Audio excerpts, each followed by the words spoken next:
আলু উঠছে, আমি 5 কিলোমিটার এলাম, আলু চাষিরা নিজেরা বলছে আলুর দাম নাই, মমতার ভোট নাই, আলুর দাম নাই, তৃণমূলের ভোট নাই, আলুর দাম নাই, তৃণমূলের ভোট নাই।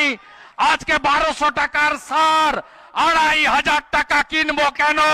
মমতা তুমি জবাব দাও।